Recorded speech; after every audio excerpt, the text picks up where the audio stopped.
Hey everyone, welcome to another episode of the DLC Drop Podcast. Today it's my pleasure to welcome Adam Whyte, founder and CEO of Edge. We're talking a lot about the importance of applying best practices, how Edge benefits the esports ecosystem by making your marketing plan a performance platform. And we're getting to get in some real human aspects as well. Let's talk to Adam. Drop in the untold stories of industry leaders, influencers, and insights on future innovation. I'm John Davidson, and this is the DLC Drop Podcast. All right, welcome to another episode of the DLC Drop Podcast. Adam Whyte, this is an episode that we have been waiting quite some time for, as we've known each other for a few years, but I feel like I know you probably a lot better than someone who I've never met in person and only known for a few years. Our paths didn't cross at all at St. Louis that one time. You weren't there when our cohort started with Stadia now. I don't think so. What year was that with Stadia Ventures when you were at the cohort? It was the famous 2020. I don't know if it's the branded the famous 2020 cohort, but I presume the fact that we started in person and then Donald Trump said that I'm going to close the borders, and the NBA got suspended whilst I was there. Wow. That was quite shocking. And then they told us, of course, we're going to do this remote. So that was quite an interesting, it was a startup accelerator experience, to give context to the audience. Of course, they don't really know who I am just yet. Exactly. So that's one of our alignments is Stadia Ventures. Stadia is a startup accelerator in sports, esports, and tech. I've been able to get involved as a judge and a mentor for a variety of brands. Tell the audience how you got involved with Edge and what that process was like. Sure. Well, so I'm the founder of Edge, and I started it in 2018. And at the time, I was working in the esports industry with a few players, and I had started an esports league based in Ireland, and later a team called London United based in London, of course. And at the time, we were trying to get gamers paid faster. Yeah. And, like essentially distribution of prize money was an issue. And we back then even looked at having a blockchain solution and distributing funds from a crypto pool and what have you. But that was very, very early stages of Edge. And later on, as after I bootstrapped the business for a while, I was lucky enough to go to an event in London and meet Stadia Ventures. And then I was inspired by what I saw, and I thought I really want Edge to be a part of this group, because they're very well connected to sports rights holders and the esports ecosystem. And so we applied, and I flew out to St. Louis and gave a pitch in front of like hundreds of people that are all industry experts, CTOs at IBM. And oh yeah, it's intimidating. Oh man, it's a really impressive room of people, isn't it? It's like, whoa. It sure and you're is. on stage, and I was wearing sweatpants, and I've always had a strange fashion sense, I guess. And so I was like, whoa, what am I? And we had vegan donuts. We were serving them, and we got them. Our logo at the time was these very vibrant colors like blue and yellow and pink. And so we got these vegan donuts that had these pastel colors, and we served them to the judges who came by afterwards. So yeah, that was a cool experience, man. Did that help? Back in the early days of Edge. Is a nugget of value here for the audience that if you're looking for investment to bring donuts, is that what I'm hearing? Big time. I think do something to be remembered. Why not? It was Brandon. So Stadia Ventures, we're doing an investment round right now, and Stadia are following on. And Brandon was remarking, it feels like just yesterday that I had those vegan donuts with you, right? And that a great way to break the ice and just do something to be remembered, I think, is always do something different. Why not? Yeah. You only live once. The DLC Drop podcast is sponsored by Ice Shaker. I've been a huge fan of this brand for the past few years, ever since I met founder Chris Gronkowski. What I love about this product is the brand story, the functionality, and the customization. Ice Shaker is a Shark Tank company invested in by Mark Cuban and Alex Rodriguez, owned by NFL players Rob Gronkowski and Chris Gronkowski. I love using my ice shaker anytime I'm driving to the podcast studio, I'm going skateboarding, or I'm at the gym. No matter what I'm doing, it just does a great job of keeping my drinks hot or cold. The customization for ice shaker is something that's super unique. You can get any name, just about any logo engraved onto your ice shaker and delivered to you within just 3 to 5 business days. Get your own DLC Drop branded ice shaker at iceshaker.com/DLC Drop. Save 20% on all ice shaker products with the discount code DLC Drop. Exactly. Well, one of the things that I really appreciate you, I follow you on LinkedIn. I see your posts. I follow what you guys are doing at Edge. And I think something that is so needed in the esports space are applying best practices, I don't want to say bringing the adults in the room, but what we do have is we have a dynamic where we have a lot of young people who lead this amazing industry. And there's benefits to being young, not knowing what you can't do because you're not limited, being tied into culture, gaming, apparel, etc. But what's unique about esports is what you're missing are people who have been business professionals for 20, 30 years, and they understand this background behind the scenes infrastructure of business. And we are greatly missing that in esports. And not many people are really willing to be critical of the industry. And I don't mean critical in the way of, being a troll and saying this sucks, but simply saying, hey guys, we are missing some things and let's help develop solutions. And I see you as one of these people. Tell us exactly, what does Edge do today?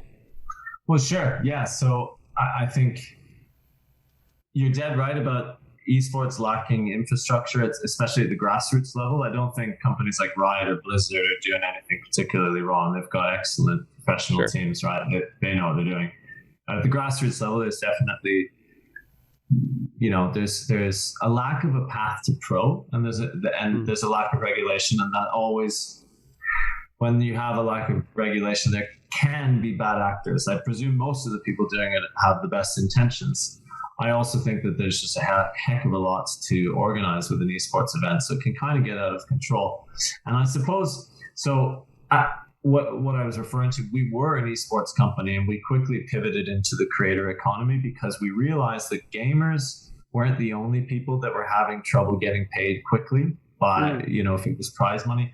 We also found that streamers were finding it difficult to mainly find work with brands that, they'd had a small audience, an engaged audience. They were interacting every single day, and they couldn't get brands to give them any money to reach that audience.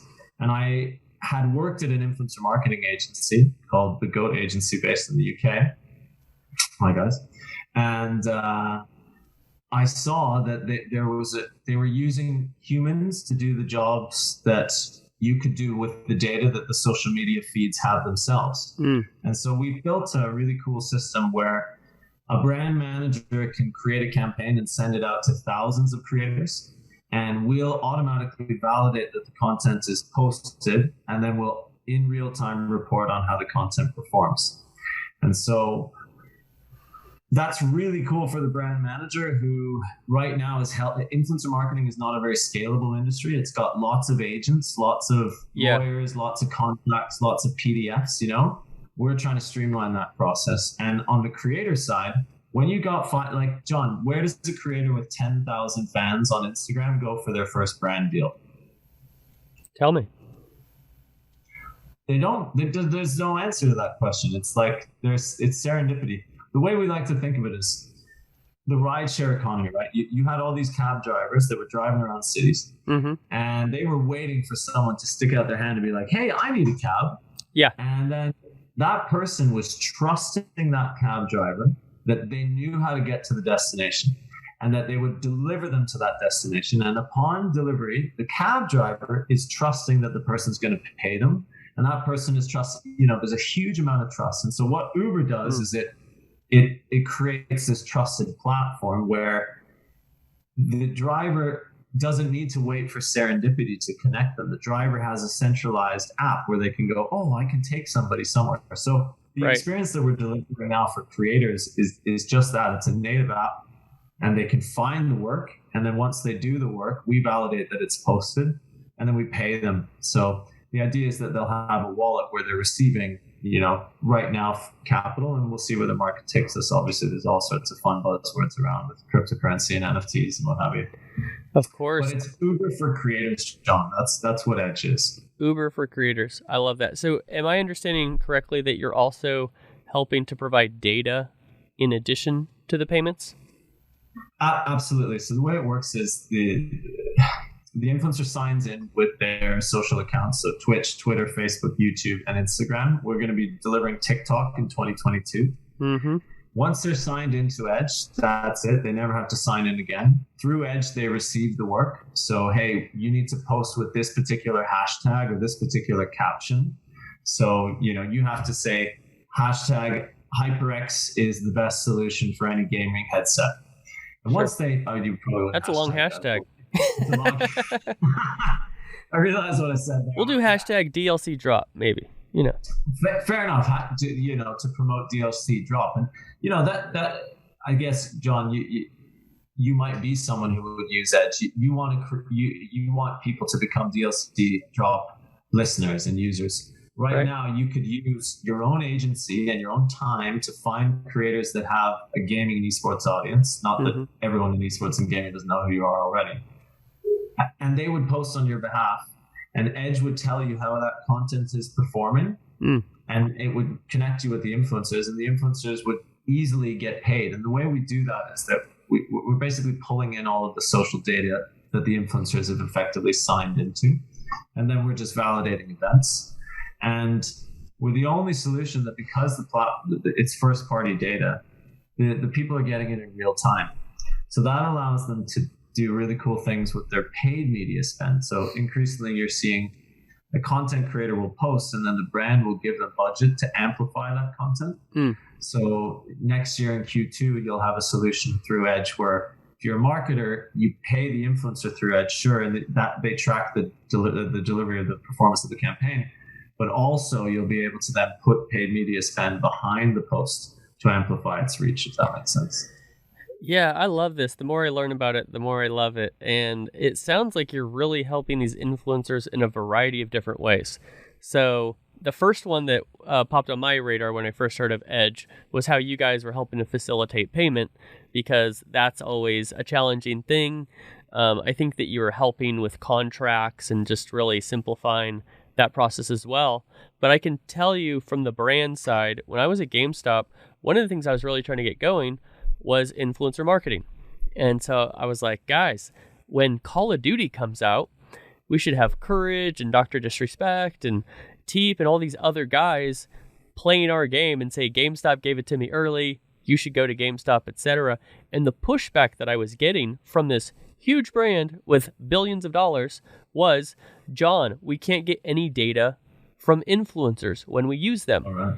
And if I cannot measure what I've done, whether it worked or whether it didn't work, I can't put dollars towards that because I can't report back. And so I can't replicate success if I was successful because I don't know what happened. And if it didn't work, I don't know how to pivot. And so I can't spend those dollars at all. That was such an eye-opening moment. And I think that data is just such a pain point across the board in our industry, media rights, these other big revenue opportunities that have not yet come to fruition. Share a little bit with the audience of what have you seen as the byproduct of these influencers now being able to provide data? It's exactly what you said, John. It's that the people who are paying the influencers now understand what that content is doing. Who is it reaching? It's not an exercise anymore of vanity metrics and brand awareness, Even like when I was back at the agency, there were certain campaigns where we just say, the influencers had this many followers, the post had this much reach, these many impressions, and this many views. The campaign was a great success. The brand is like, what does success mean? It's like, how many people actually clicked on the post?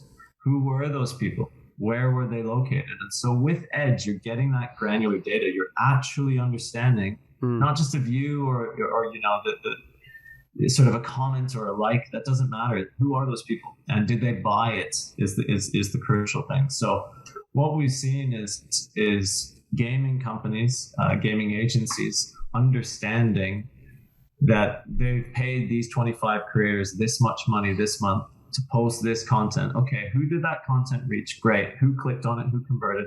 Fabulous. And now what it's allowing them to do month on month is to improve their spend, so that because they're understanding the price of media, as opposed to just, the typical influencer process for any of the people watching this. I'm sure you've gone through this if you've done influencer marketing. You look on Social Blade, or you look on some influencer discovery. There's some creator discovery platform. You find someone who's got a lot of followers. You look at their audience and you think they look like they might like gaming. And then you send them a DM and you say, how much for a post, right? Mm-hmm. And they say $300, and you go $250, and they say $275, and then you give them the money, and then they post, and you don't really understand what that does. You ask them for a screenshot of their analytics dashboard, and then you may or may not put that into a spreadsheet. Mm-hmm. What are you doing with all that data? It's just floating in the ether. And so with Edge, we're turning it, creator marketing, from a brand awareness vanity channel to a performance-driven, data-driven, predictable ROI marketing channel.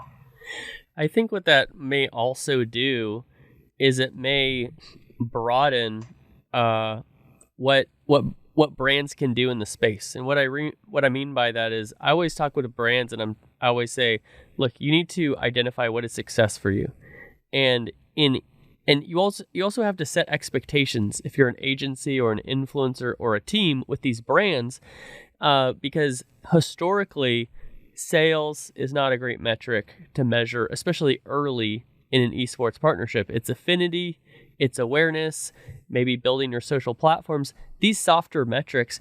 And some of the brands can be okay with that. And they say, okay, we're going to play the long game. Yes, these things are important to us.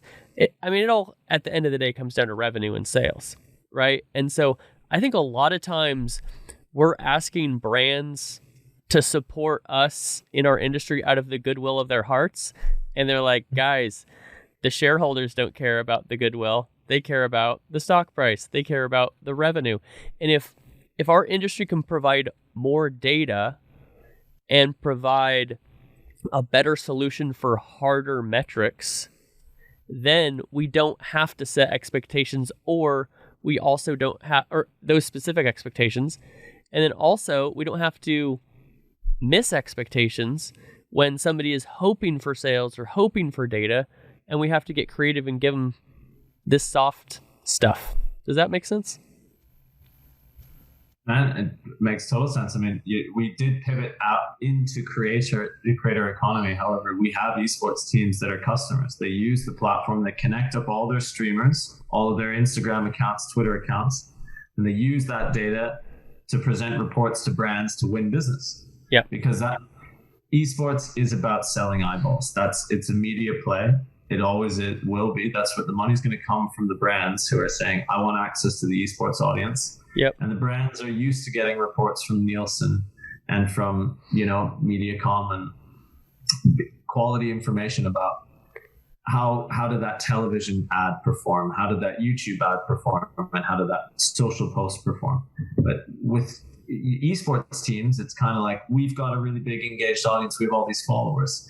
Much better to actually break it down into the campaigns that you're going to run for the brands. We're going to deliver this. And as you deliver it, reporting in a more professional capacity, obviously most of your audience are going to be executives, high level. So I don't want to teach anyone to suck eggs, so to speak. But for the sort of the up and coming audience, use a platform like Edge to present proper data, because that's data sells. Data is going to get you the revenue. Yeah, I want to pivot here a little bit to your experience as an entrepreneur and seeking investment and receiving investment. And there's a lot of people out there, and you don't have to share anything, of course, that's confidential or anything like that. But what I would love for our audience is to hear from somebody who has gone down this path. I'm connected to a lot of people who are starting new businesses, who are looking for investment. I'd love to hear what your experience has been, if you have any tips. I'd also, and then I'll ask a couple follow-up questions there too. Yeah. Well, I suppose the reason I kind of reacted is because I've got a lot of. we're just about to close a round. The lawyers are finalizing the shareholders agreement tomorrow, so um, I'm in a great place with investors. I love our investors. Our investors are fabulous, and the ones joining our business are from really exciting businesses that make sense with Edge. It's social platforms and Yeah, media companies and agencies. It's great for Edge. And also I remember back to when I first started meeting investors, and I still don't really know what I'm doing, right? Everyone's pretending.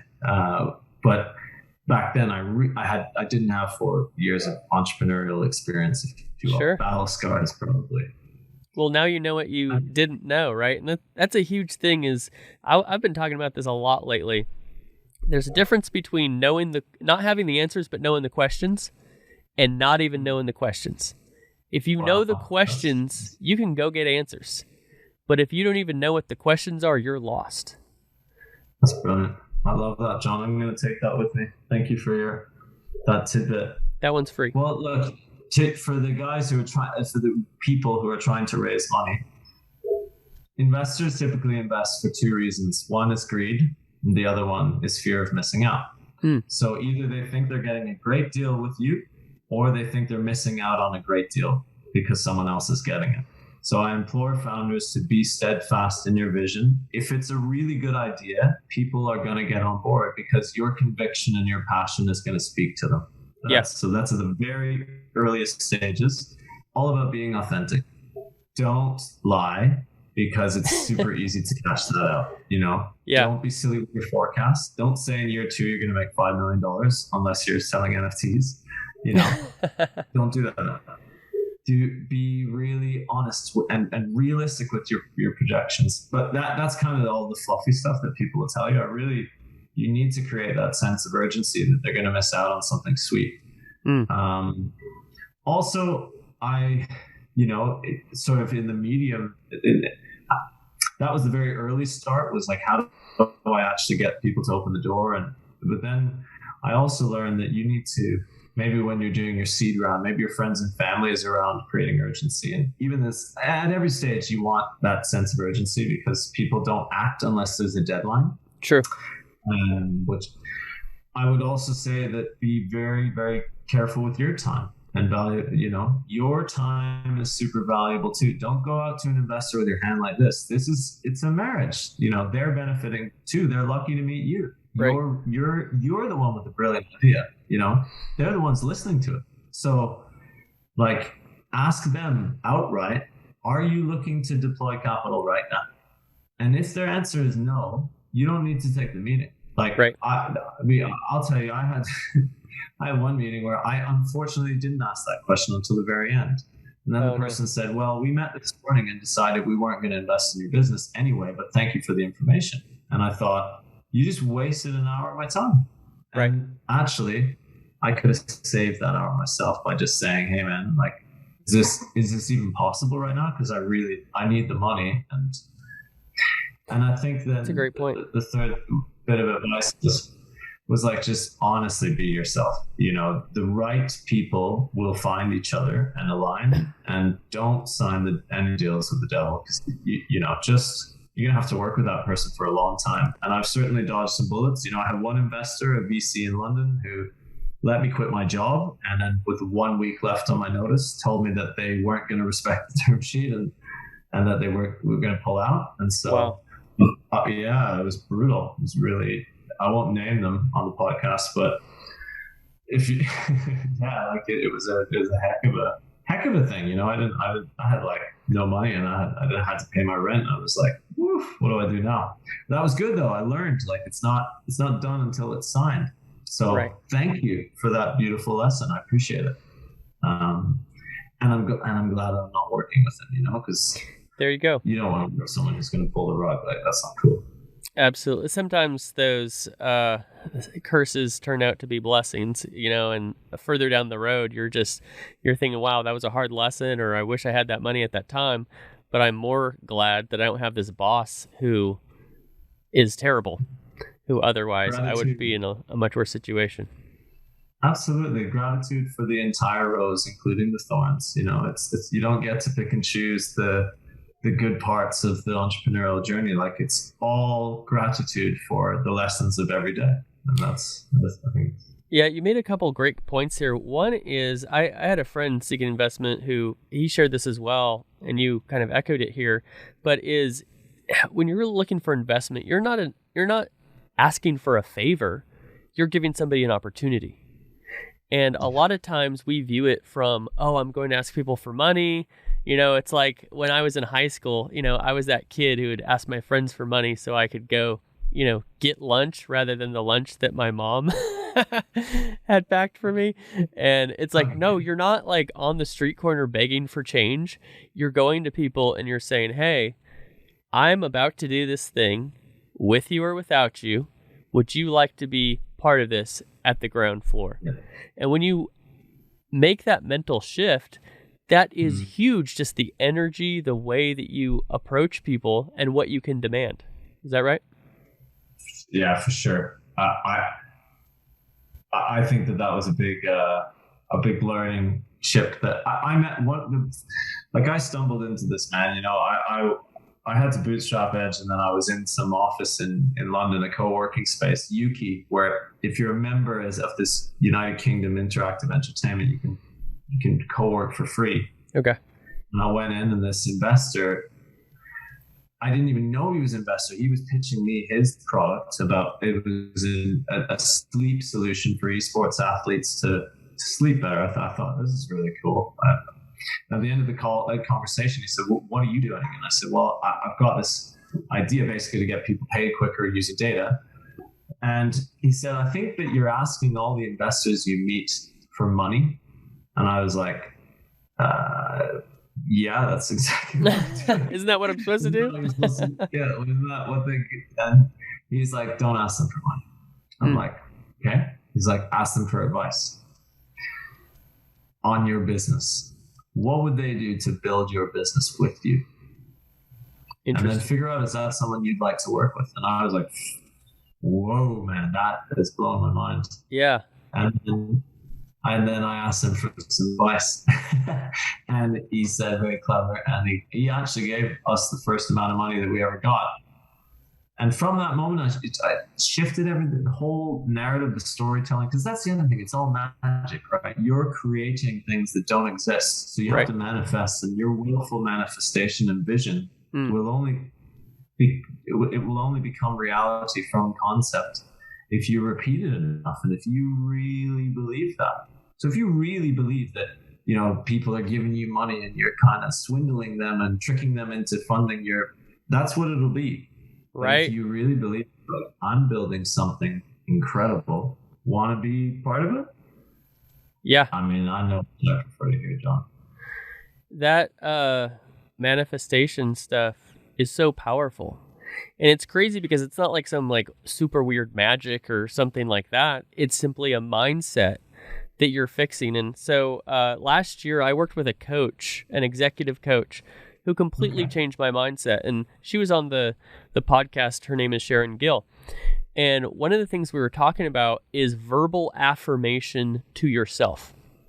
And as we were talking about that, she was talking about how she does it. She says, every morning I get up, I look in the mirror, and I say, you are chosen, you are beautiful, you are smart, you are wealthy, you are wise, these things. And I was like, Sharon, let's be real for a minute. Are you telling me that just saying those words, look in the mirror, really makes a difference? And she said, John, what if I said this to you? You're stupid. You can't do this. You're lazy. You don't have what it takes. Right? And I was like, whoa. We realize how negative words can affect us. And I'd be willing to bet probably most of us, when we talk to ourselves in our minds, it's more negative than positive. But if we recognize that this positivity has the same power as the negativity, boy, that can make a huge difference. I love what you said at the end there about inside your thoughts being inherently negative. I think that's your ego, which is biologically developed to protect you from danger. So it's going, what could go wrong? What could go wrong? And I think that a lot of people are allowing their minds to drive their entire being and not recognizing that the brain and the mind are one of your organs. You are not your mind. You're not that thought, that monkey that keeps talking all day. You're not that person. You're much more than that. You're a whole entity that's conscious. Your brain is a tool that's helping you. And I guess where I'm going with that is you're dead right that the key to unlocking that, throwing away the negativity, is in mantra, is in positive affirmation. Because have you ever seen the thing with the water and the plants, the aquatic plants, and just writing the word love and hate above the plants and seeing how, man, it's crazy. It is so weird. Really, like just writing the word love and hate, seeing the plants and how they grow. And it's quite universal. It's not just plants, it's fungi. Sure. And it's humans, right? You treat a dog poorly and they become a vicious animal that doesn't like people.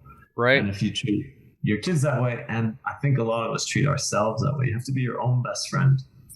And certainly as an entrepreneur, you probably do this, right? Starting your podcast, like, that you got to take that first step, and that is super scary, and it's really easy just to go, nah, right? Yeah, well, I've actually been thinking a lot about this. Is the scariest part of the entrepreneurial journey is the first step, and I relate it to a polar bear swim. If you're standing up there on the dock of the lake, in some cold frozen tundra, you're looking at that water and you're just thinking about how cold it is, right? Once you jump, now, is there initial like, holy crap, this is really cold? Yes. But we all know from jumping into a cold pool, the longer you're in it, you start to warm up. And then what else happens? You remember you know how to swim. Mm-hmm. And so oftentimes we're on the dock scared to jump. And if we would just jump, we would figure out that, I don't want to say that we're just fine, but you start to grab for the water in front of you and you remember to kick and you remember to move your arms. And all of a sudden you look up and you say, holy crap, I'm swimming. And you may be dog paddling at first, but over time you learn how to swim faster and farther as your business continues to grow and you learn what you had no idea of before. That's it, man. I hate this summer. I've been doing lots of meditation and yoga and and I don't drink alcohol anymore. And I find sometimes when I say these things, I feel like you've become that cliche entrepreneur who's, seeking enlightenment and balance and all this, what have you. Yeah. But I started taking cold showers every single day. Tell me about that, because even though I gave that analogy, I have not started the cold shower routine because it's cold. It's so cold. And you know what? It is cold. Yeah. And that's it. It's now, cold. Do you just take the cold shower, or do you start hot and you turn it down, or do you do both? What is this exact process? Routine. So there's a few ways to do it. You can do like the Wim Hof breathing, which I've also done, right? But that's like essentially 45 seconds of hyperventilating, 30 to 45 seconds of hyperventilating, then a breath hold for like a minute, 2 minutes, 3 minutes, doing it 3 times, and then getting in the shower. That's cold. I've tried that. The Wim Hof breathing I prefer just sort of the present breathing, sort of being conscious of how you're slowly breathing. But back to the shower, I like to do the hot and then the cold. If I'm honest, that's usually what I do. I'd say that's an 80% of the time thing. So 20%, I live on a farm now, so 20% of the time we don't have hot water. So it's kind of like, this whole time, Adam, I was thinking that you were this Tony Robbins type. You made this decision where you're convincing your mind to do what your body doesn't want to do. And you're this courageous person. And then I just found out you just don't have hot water. Yeah, no, that's the truth. It's a survival mechanism. You know what though? It's like, John, I seriously do this a lot. It's like, it's only hard if you tell yourself it's hard, right? It's like, I've been doing a lot of fasting as well, not just like the intermittent fasting, but fasting for 3 days, because your body, us as humans, we wouldn't have found food all the time, right? It would Yeah. have been hard. And so being with that hunger and also being with that fear and noticing that fear and being like, oh my gosh, right now I'm afraid. Why am I afraid? I'm afraid because this customer isn't going to sign the deal, and that means we're going to miss our targets, and this investor isn't going to. All these stories are just narratives. And Right. it's the same with the cold water. And that's why I started doing it. I just wanted to see, like, can I do this? And of course you can do it. You can do so much more than that. You're the only one telling yourself you can't do it. Well, and something too that I experienced before at the beginning of my coaching, I wasn't just afraid of failure. I think I was afraid of success as well. And I would find myself that, and I don't know if I was afraid that, okay, I've got these opportunities and I'm going to fail at them. But when these opportunities would present themselves, I mean, basically just walking through the door, I would find myself waiting or sabotaging myself in a certain way. It was like, man, you just have to, well, you talk about, have you experienced that side of it at all? I want to hear, why do you think that was, John? I think that there was part of me that felt like I didn't deserve the success. Okay. And then there was part of me that felt like, what will I do once I take this next step? Like I don't, like, okay, this person wants to pay me and they believe in me and they think I'm smart and they think I'm capable. But they just think that. They don't know everything that's in my head. They don't know the real me, right? What if I disappoint them when they give me the opportunity? I think a lot of it came from that. Syndrome. Yeah. I'm a fraud. Right. And I have a thought on that, which is, I don't know how this is going to come out. I'm just going to start speaking. I feel that some people who feel that way are feeling that way because they recognize it's not really them. They're pretending to be someone, And I think with you, John, I don't believe that's the case. I know that you're like, oh my gosh, I'm going to do this. Do I really deserve this? And I've got all this amazing things coming to me, and wow, like, what about everyone? It's an empathy thing. Yeah. I do, however, feel that when you're have you ever heard of Alan Watts? Do you know this philosopher? No, tell me about him. A really cool guy who basically talks about the universe and quantum mechanics and love and the unifying principles of existence, essentially. Uh-huh. And he's lecturing a bunch of students, and he says, like, what would you like to do after university? Forget the money. And they all say, I want to be a poet. I want to be an artist. Some of them say, I want to start my own business or my podcast or whatever it is. Yeah. And he says, well, then go do that. And they all say, well, no, but I have to earn money so I can do. And he says, look, you can be the person you actually want to be, or you can spend your whole life pretending to be someone else that everyone else tells you should be. And you do that just so you can earn enough money to be the person you actually are. Yeah. By the time you've run the whole race, you've forgotten who that person was. And so then you're in a real world of pain, I think. So I think it's about alignment, man. Yeah. Sorry. Yeah. I'll share something that's similar to that I've experienced. And I don't know if I've ever shared this before, but I've had this thought many times. Is there so much power in not needing to make money immediately? And what I mean by that is, now, not everybody has this opportunity, right? But when I went through COVID, I got furloughed by PRG, the big production company I was working for. I had some savings, so I was able to, but I had, some time. I was able to defer my mortgage, so, bring my cost down really low. But I had about 4 or 5 months where it was okay if I didn't make a dime. And what is required, I think this is very true with apparel and fashion, is if you need people to validate what you're doing by purchasing things, right? So if you were to do some sort of design on a t-shirt or something, what is the design you're doing and why are you doing it? Because if it's just to express your creativity, maybe nobody buys it, right? If your goal is, I need to make money today, that influences what you're doing, right? And then you're not your true self. Now, this is what happens over time. You build something that is true, and people are attracted to authenticity.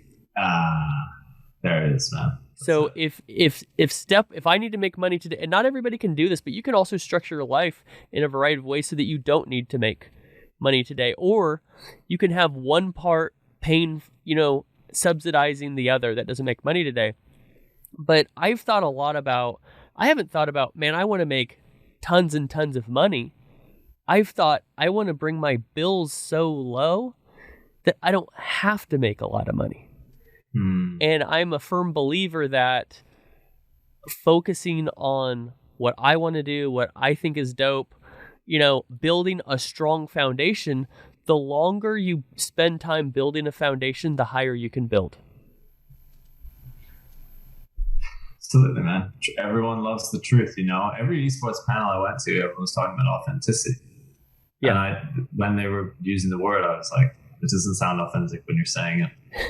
I've always said, if you're saying I need to be authentic, you're not being authentic. You're not really being authentic. Yeah. Just be. Exactly. Right? Exactly. I love what you said, however, about that, because you got to be conscious that we are white males, right? Yeah, true. We've got a huge head start on so many people. Yeah.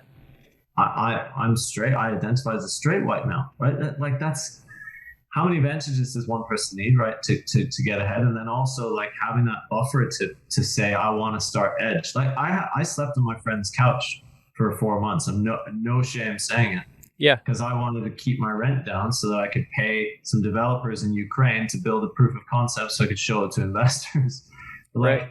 I had a buddy who had a couch, and I had enough saves that I could last for those 4 months, but I was cutting it quite tight. But I believed so much in Edge because I knew it was me. I was like, I am supposed to do this because this idea in here, it's already in the universe. And that's one of the other things, speaking of quantum physics and the concept of manifestation. If it's really true and it feels inside like it has to come out, and you can see how everything fits in between, go and explore that, because the truth is the universe is so massive that everything has already happened. What you try and influence in your reality, your day-to-day, it's really not you controlling anything. Like you send an email to someone, they don't respond for 1, 2, 5, 6 days. Right. It's not because your email wasn't perfectly worded or that person didn't want to buy it. It's because they got distracted by something. It's nothing to do with you. You know what I mean? Yeah. So yeah. Go ahead. What I was gonna say is, boy, we've really gone deep here, and I just love it. I wasn't even assuming that we would go this deep.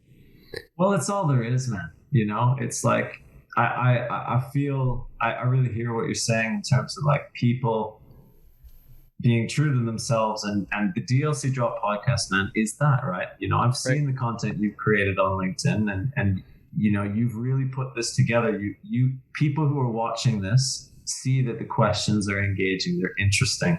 The people that you're asking to come on the show, you have an authentic connection with them, and so it's good, it's real. If you try and fake it and jump on the NFT train or jump on the blockchain train or jump on the esports train, whatever it is, If you aren't that person, no one's going to buy it. They're not interested. Well, I have one more thing to, let me add to that really quick, and then I have one more thought as we wrap up this episode. Time flies when you're having fun. Yeah. One thing, too, to add to the, you don't have to make money right away thought, is time and consistency. Time and consistency are two of the most powerful things in the universe. And I tell myself this a lot with my podcast, right? Because, I want to announce this, and I want to just have this audience grow like crazy and get a bunch of sponsors and be able to monetize this and spend more time doing it and all these things. But I'm a big believer. There's no such thing as a big break, but there are breakthroughs. And what I mean by that is there's steps. I've had a lot of great people on this podcast. I've had the first CEO of Beats by Dre. I've had the mayor of the fastest growing city in the world, or in the United States, excuse me. I've had some tremendous people. I've had a gentleman who won the bronze medal in Tokyo, all of these things. And none of those were the big break. They were a step, right? It's a step. You do it every week. You keep going. You keep going.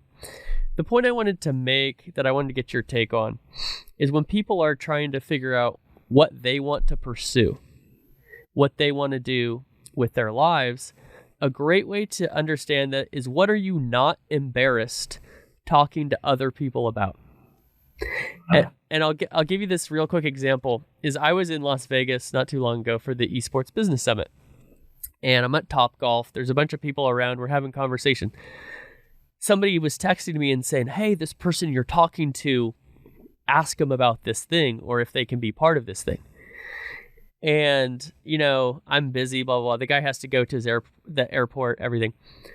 I call my friend, and she's like, "John, did you ask him about to be part of the thing?"